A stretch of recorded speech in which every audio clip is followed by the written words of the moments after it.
السلام علیکم ورحمۃ اللہ وبرکاتہ۔ ربیع الاول کا مہینہ شروع ہوتے ہی مسلمان 12 وفات کے دن روزہ رکھنے کے بارے میں معلوم کر رہے ہیں، کیونکہ لوگوں نے یوٹیوب وغیرہ پر بہت ساری چیزیں 12 وفات کے روزے کے بارے میں دیکھی اور سنی ہیں۔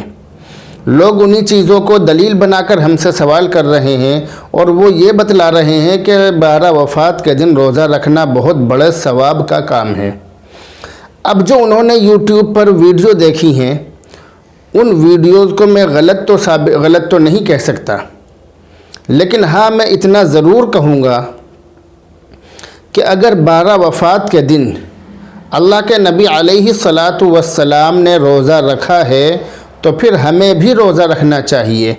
12 وفات کے دن روزہ رکھنا اللہ کے نبی سے اگر ثابت ہے تو پھر یہ بہت بڑے ثواب کا کام ہے، لیکن اگر 12 وفات کے دن روزہ رکھنا اللہ کے نبی سے ثابت نہ ہو تو پھر یہ ثواب کا کام ہرگز نہیں ہو سکتا۔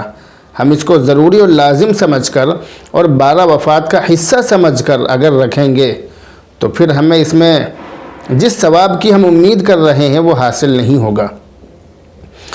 اس کو سمجھنے کے لیے سب سے پہلے آپ یہ سمجھیے کہ اللہ کے نبی علیہ الصلاۃ والسلام کس دن روزہ رکھتے تھے، یہ سمجھنا بہت ضروری ہے۔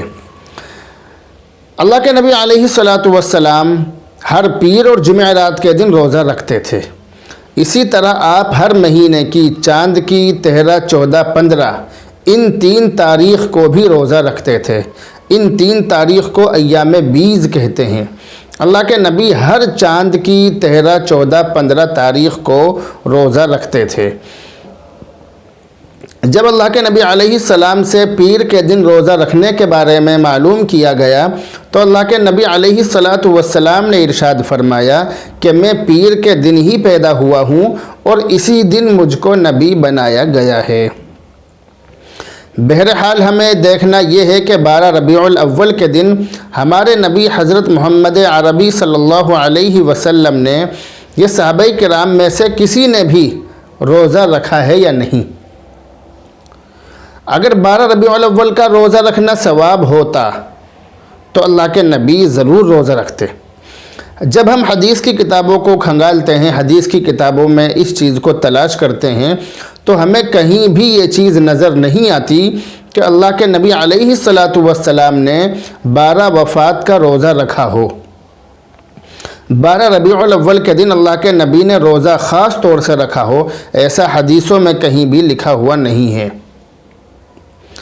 یہ اللہ کے نبی علیہ الصلاۃ والسلام کی دنیا سے پردہ فرمانے کے بعد، آپ کے تشریف لے جانے کے بعد کسی بھی ایک صحابی نے 12 ربیع الاول کا روزہ رکھا ہو تو اس دن ہمیں بھی روزہ رکھنا چاہیے، لیکن کسی بھی صحابی نے اس دن 12 ربیع الاول کے دن روزہ نہیں رکھا ہے۔ تو جب 12 وفات پر اللہ کے نبی نے بھی روزہ نہیں رکھا، اللہ کے نبی کی کسی حدیث میں اس کا ذکر نہیں، کسی صحابی نے اس کا روزہ نہیں رکھا، اس دن روزہ نہیں رکھا، تو جب کسی سے بھی ثابت نہیں ہے تو پھر ہم کس بنیاد پر 12 وفات کے 12 ربیع الاول کے روزے کی اتنی فضیلت بیان کرتے ہیں؟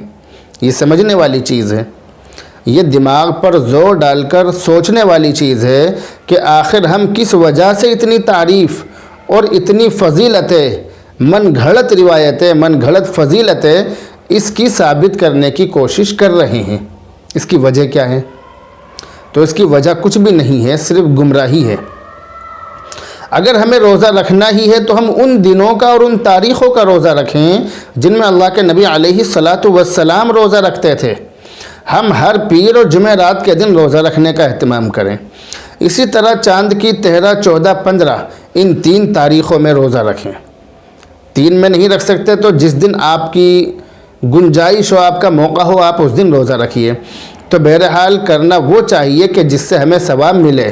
ایسے کام ہرگز نہیں کرنے چاہیے کہ ہم نیک کام بھی کریں، کسی کام کو نیک سمجھ کر کریں اور ہمیں کچھ بھی حاصل نہ ہو، ایسا ہم اللہ کے واسطے ہرگز نہ کریں۔ تو یہ جو 12 وفات کا روزہ ہے، 12 ربیع الاول کا جو روزہ ہے، اس کا ثبوت اللہ کے نبی کی کسی حدیث میں بھی نہیں ہے، اور اللہ کے نبی نے بھی اس دن کا روزہ نہیں رکھا، اور کسی بھی صحابی نے اس دن کا روزہ نہیں رکھا۔ اس لیے اس دن روزہ رکھنے کو ضروری سمجھنا یہ ٹھیک نہیں ہے۔ اللہ رب العزت سے دعا کرتے رہیے، اللہ رب العزت ہمیں صحیح سمجھ نصیب فرمائے، اور اللہ تعالیٰ مجھے بھی اور آپ کو بھی اپنی سلامتی میں اور اپنی حفاظت میں رکھے۔ السلام علیکم ورحمۃ اللہ وبرکاتہ۔